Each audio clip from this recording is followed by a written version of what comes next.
नमस्ते प्यारे भैया बहनों। आज के इस वीडियो में हम कक्षा 10वीं गणित के प्रश्नावली 1.2 के छठे और सातवें सवाल को हल करेंगे। तो चलिए वीडियो को स्टार्ट करते हैं। छठा सवाल अपने को दे रखा है, व्याख्या कीजिए कि 7 गुणित 11 गुणित 13 प्लस 13 और 7 गुणित 6 गुणित 5 गुणित 4 गुणित 3 गुणित 2 गुणित 1 धन 5 भाज्य संख्याएं क्यों है। ये अपने को सवाल में दिया हुआ है।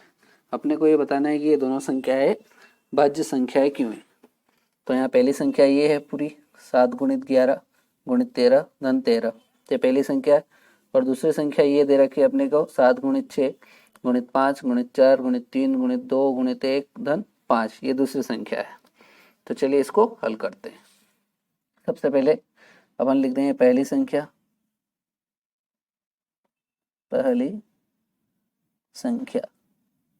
तो पहली संख्या बराबर क्या दे रखी है, 7 गुणित 11 गुणित 13 धन 13।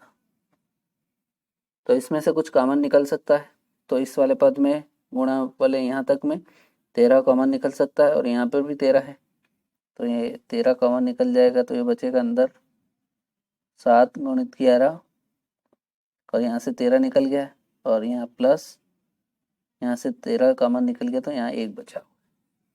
तो इसमें से अपने 13 कॉमन निकल गया, तो यहाँ लिखेंगे क्योंकि यहाँ 13 एक गुणनखंड है, क्योंकि यहाँ 13 एक गुणनखंड है, एक गुणनखंड है। और यदि 13 एक गुणनखंड है तो दी गई संख्या की जो संख्या है 13 से विभाज्य होगी। तो लिखेंगे इसलिए दी गई संख्या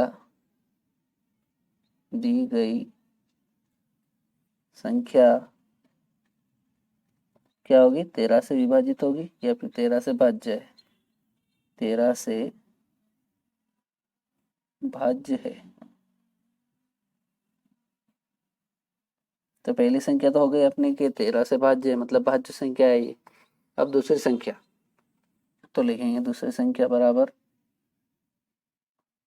दूसरी संख्या बराबर क्या देख रहे हैं कि अपने को बड़ी संख्या, तो दूसरी संख्या 7 गुणित 6 गुणित 5 गुणित 4 गुणित 3 गुणित 2 गुणित 1 धन 5।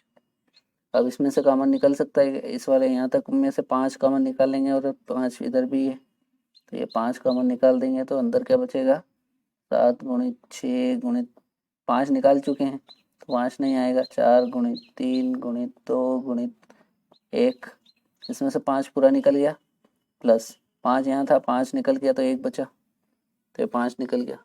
अब यहाँ पर भी 5 निकला है, मतलब यहाँ 5 एक क्या है, गुणनखंड है। तो लिखेंगे यहाँ पर भी क्योंकि यहाँ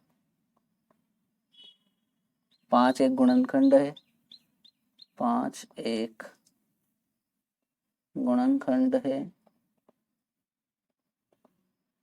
और 5 एक गुणनखंड है, इसलिए ये संख्या 5 से भाज्य होगी। तो लिखेंगे इसलिए दी गई संख्या 5 से भाज्य या भाज्य होगी। तो पहली संख्या 13 से भाज्य है, मतलब एक भाज्य संख्या है, और दूसरी संख्या 5 से भाज्य है, मतलब ये भी भाज्य संख्या है। तो अपन लिखेंगे अतः जो अपनी संख्या दे रखी थी कौन कौन सी, 7 गुणित 11 गुणित 13 धन 13 और दूसरी संख्या लिख देंगे 7 गुणित 6 गुणित 5 गुणित 4 गुणित 3 गुणित 2 गुणित 1 धन 5, दोनों भाज्य संख्याएं हैं, दोनों भाज्य संख्याएं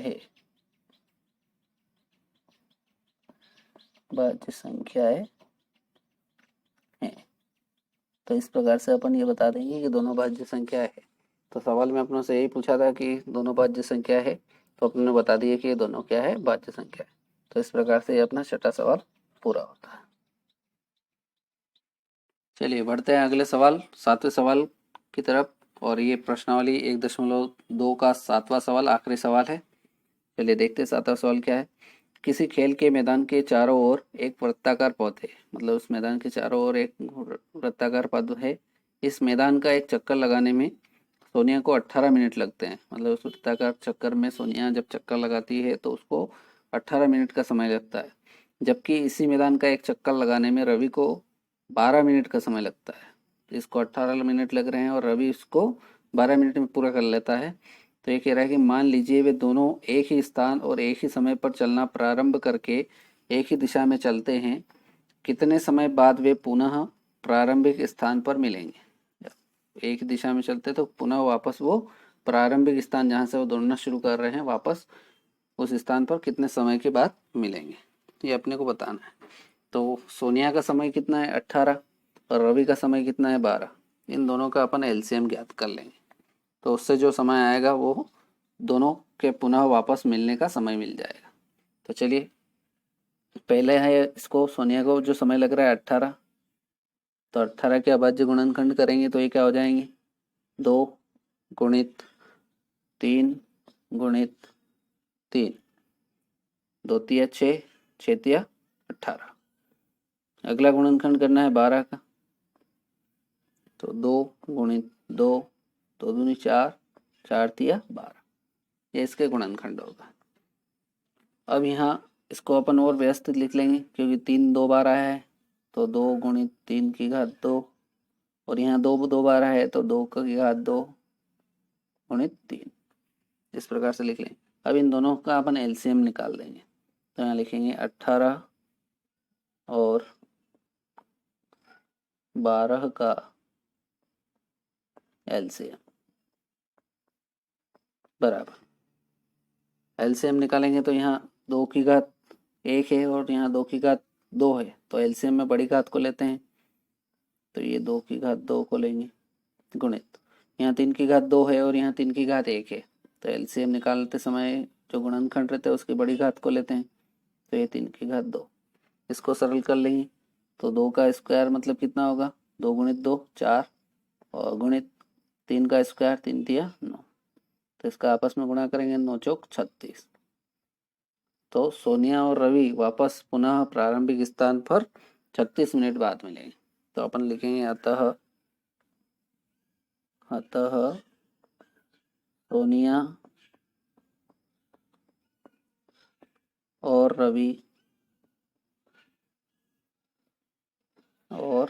रवि एक ही स्थान से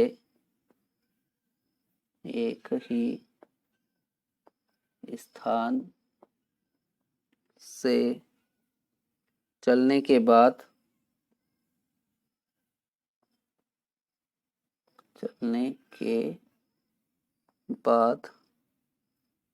वापस 36 मिनट बाद